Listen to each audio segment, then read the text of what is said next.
And I thought, when talking to Charlie after we left Southeastern, that maybe it'd be good if we had a few minutes at the meeting over here at Tri-State, Mr. Ben, to talk about where we were then and where we are now, and really where this council is headed.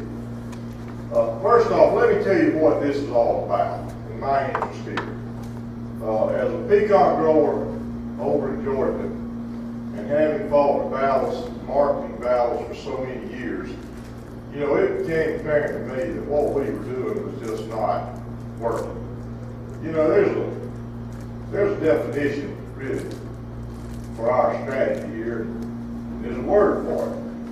You know, and when you keep doing the same thing over and over again and expecting a different outcome, I believe that's the definition of insanity, is what I've been told. And that's pretty much the way we handle marketing of pecans for so many years. And let me just tell you how successful we were at marketing pecans. You know, as a fourth or fifth generation pecan grower, we were not planting additional orchards in our area. The orchards that were in our area, for the most part, were being abandoned or bulldozed or houses put in them. But the industry in regards to actual poundage that was being produced was pretty much static. If you look at Georgia's poundage, and for years and years and years, we based everything off 100 million pounds. We either made 100 million pounds or something less than that. But it never went significantly higher. For an extended period of time, always went considerably lower. Well, you didn't have to get an economist to tell you that our industry was sick. If we're not expanding in acreage, and we're not seeing young guys coming back to farm, then could we really consider our commodity to be one of sustainable, at a sustainable level compared to other commodities? But then more importantly, could a young person coming out of college or getting on up in age expect to be able to make a living in the pecan industry? And so if you answer those questions, it was no. But that all changed, not necessarily by anything that we did, but by conditions in the world. Most importantly, the Chinese found out what a pecan was. But, you know, that wasn't because of us, that was really quite honestly in spite of us. And then they're looking at foods around the world and bringing it into their diet. So, my interest in the U.S. Pecan Council kind of evolved out of seeing what has happened with other nuts around the world. And then understanding that I've got a couple of grandsons that I would hope one day might want to make a living in the pecan industry, and wanting them to have a better situation than I had in all my years. First, let me say, my great-grandfather, my dad's granddaddy, that's my dad there, planted one of the first pecan orchards in Georgia. Now, that pecan orchard is right across from my house. I'm living on part of our original homestead. Right across the road is a pecan orchard that's about 140 years old. And the pecan trees were dug up out of the woods and actually planted in a row, way too thick. And it's about 5 acres. Now, my great-grandfather planted those trees to feed his hogs. He didn't plant them to sell because it really wasn't a market for them. But he knew that we had to have bacon to live and to sustain ourselves. So that, along with a few acres of peanuts, was used to feed the livestock so that our family would have something to eat. So we go way back in the pecan industry.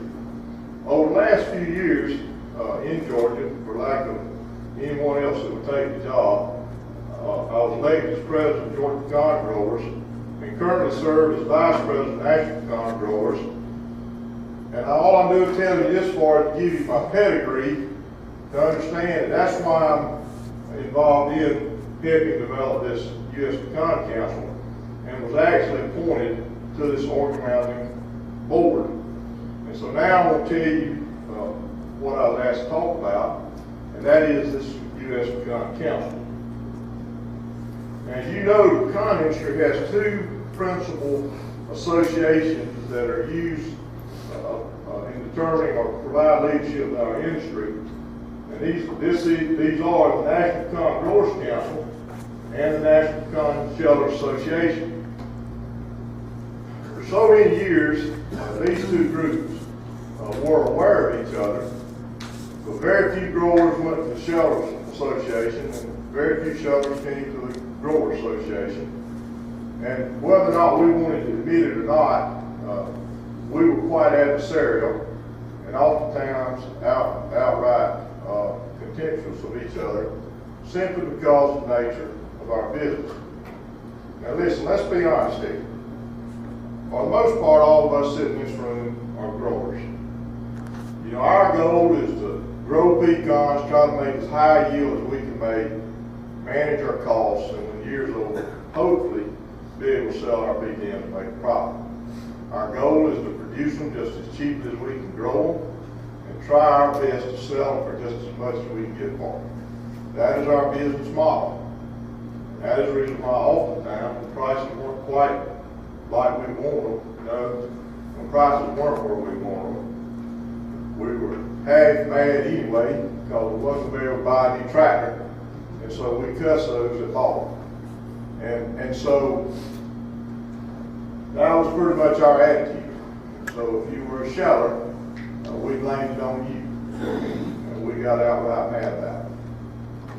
On the other hand, the shellers, quite honestly, for the most part, looked as growers as a necessary means to an end, with very little sympathy for what the price of pecans were, and quite honestly, would get outright mad if the price got a little bit above what they had predicted a year or 2 years prior in order for them to make the kind of margins they want to make. Their business model called for them to buy pecans just as doggone cheap as they could buy them, and then to sell meats just as high as they could sell them.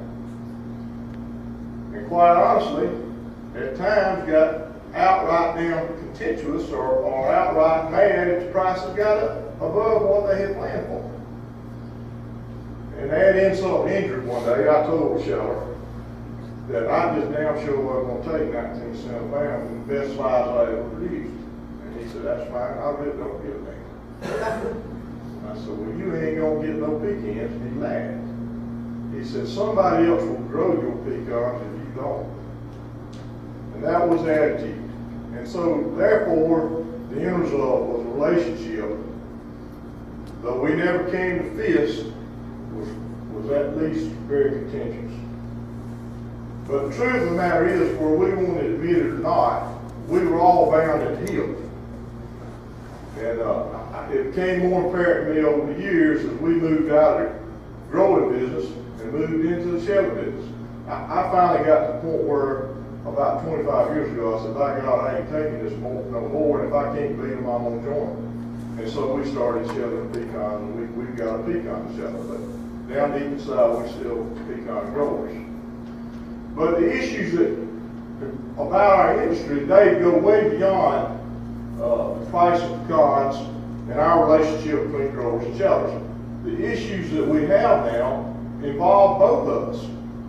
And the kind of issues that threaten our industry is not issues that just threaten us as growers, but also threaten us as shellers. And we have to address those issues in a very unified manner. And I'm going to tell you why. Just look at where we are today. We worry about the market, certainly, about the prices. But there are some extraneous factors out there beyond the control of the growers and the shellers that, quite honestly, threaten our market at a level way beyond issues that we've ever considered in the past. For example, we're one E. coli outbreak from having a disaster on the farm at a shelter. One major E. coli outbreak at a pecan shelter plant in this country threatens our pecan growing business out on the farm. Hey, we're one geopolitical event in China from having 100 million pounds of additional inventory dumped onto the market. So the issues today that confront our industry, particularly when you look at the inventory that's coming online in the next 10 years, far outweigh any animosity I might have for them shellers that I had years ago. It's obvious to me that our industry is at a point where we, quite frankly, fellas, we got to grow up. We can't continue to treat our industry like we have treated it for the last 100 years. We got to do what others have done, and we have models out there to prove to us that we can do it. For example, I use the almond industry, and Mike has used this in the past. The almond industry, over the same period of time where our production increase stayed relatively flat, have more than doubled the capacity of production at the same time, sustaining and even increasing the price of the product. So I know it sounds like I'm preaching to you here, and I really ain't. But what I'm trying to get all of you to understand is that this is not the same industry that we've had in the past, that our industry is extremely fragile, and whether or not we like it or not, we're going to have to begin to elevate this commodity of ours to another level. And the mechanism to do this is the U.S. Pecan Council. Now, let me lift up both some national and international issues that could be addressed by a unified council. There are significant international issues such as tariff restrictions, country of origin registrations. There's differential grading standards for products that we're sending around the world. There's quality issues. There's particular international trade conflict issues that could be resolved. And there are federal trade incentives like the MAP program that we're just now beginning to touch, as well as QSP and other very significant trade opportunities for the pecan industry. On the national level, issues that a collaborative group could address would be the issues that I mentioned before pertaining to foodborne diseases, water issues that we're having out west, address these grading and marketing standards here in the United States. We have significant regulations that are coming down, and Charlie's been working on these in regards to some of the things the FDA may very well require us to do, which could absolutely wipe out our ability to buy and sell trade pecans coming out of these pastures in Oklahoma, or for that matter, pecans coming out of cow lots in Georgia or orchards where we've used poultry litter. These kind of issues, as well as existing export marketing programs and on-farm programs like QUIP and farm stewardship, all of these national and international programs or projects are something that could be addressed through the U.S. Pecan Council. Now, I have had growers who are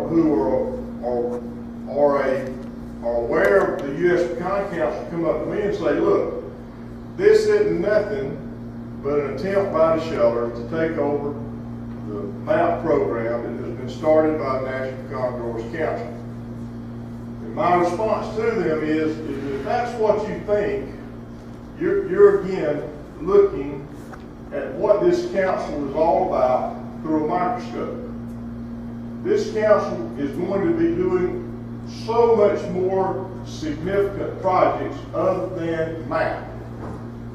MAP right now currently is the market access program that most of you are aware of that's being sponsored and being carried out by the National Pecan Growers Council is a very small part of what we could be doing if we looked at the pecans in a macro level as opposed to looking at it just in a very small sense. But most important, and to me, the most significant contribution and the most significant point that can be made in regards to what this U.S. Pecan Council can do, what it can do, is that this is an opportunity to get a group of growers and a group of shellers and some unbiased advocates who understand business sitting around a table, taking a very objective look at our industry and working to improve it. Now, we've never had that before. We've never had a group of growers or shellers who were willing to sit down around a table and address the issues of our industry. And so the U.S. Pecan Council has offered us that opportunity and has offered us that opportunity currently. So I would say that, to me, this is the most significant contribution in the short term that this council can offer us as growers. Let me give you a little bit of history about the U.S. Pecan Council for those of you who might not know. And the dates are a little bit fuzzy in regards to this, but we began talking, groups of us, and all of you, most of you around in this room, began talking about the U.S. Pecan Council 2 or 3 years ago. In 2012, at the Southeastern Pecan Growers meeting, a motion was made that we formalize this process, and the National Pecan Growers Council, through the leadership by Philip Arnold, started this process and actually appointed a committee of 3 shellers and 3 growers to move this discussion to another level. And at that time, 3 shellers, Marty Harrell, Bruce Karras, and Larry Wilson, and then 3 growers, Philip Arnold, Mike Adams here, and myself were asked to serve on this committee as an organizing committee to develop the U.S. Pecan Council. After having discussions and several meetings, we adopted a tentative bylaws for the organization in September of 2012. And then shortly following that time, we formally incorporated the new U.S. Pecan Council as a Delaware 501c6 corporation. Now, the U.S. Pecan Council was formalized, and it was determined that there would be 3 growers, 3 shellers, 3 grower shellers, and then 2 at-large members. Now, the regional grower associations that would be making nominations as a part of this process were determined to be the Southeastern Pecan Growers Association, the Texas Pecan Growers, and working in cooperation with Oklahoma Pecan Growers Association, and then the Western Pecan Growers.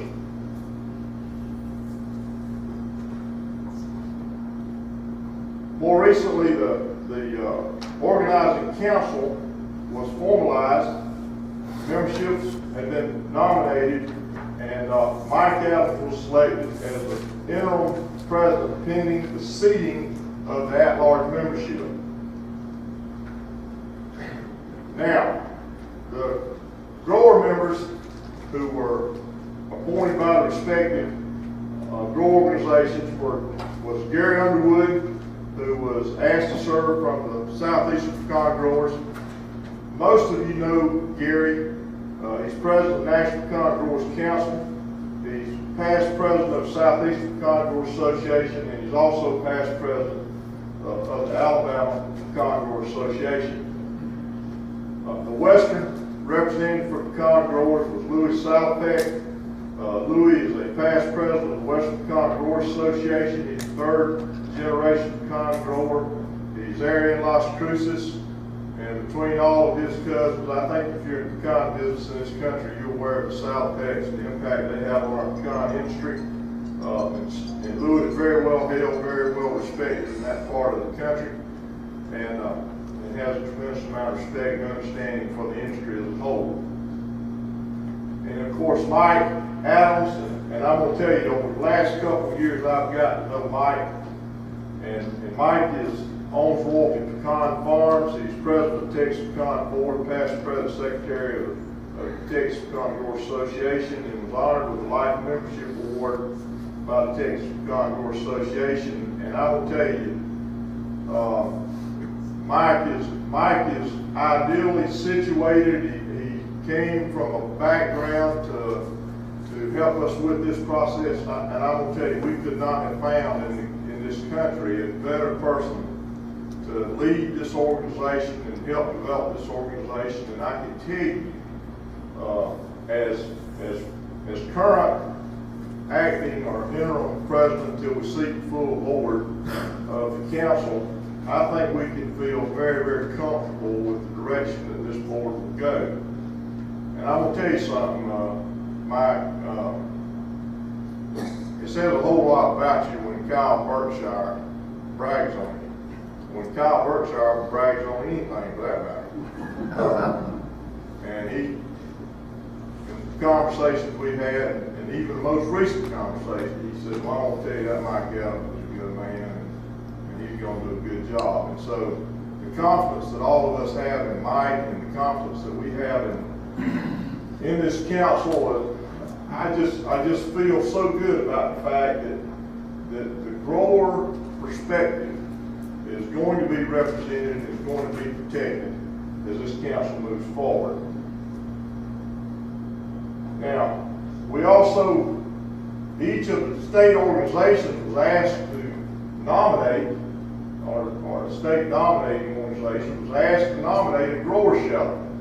Now, the National Pecan Shelters were asked to nominate a grower shelter for each region.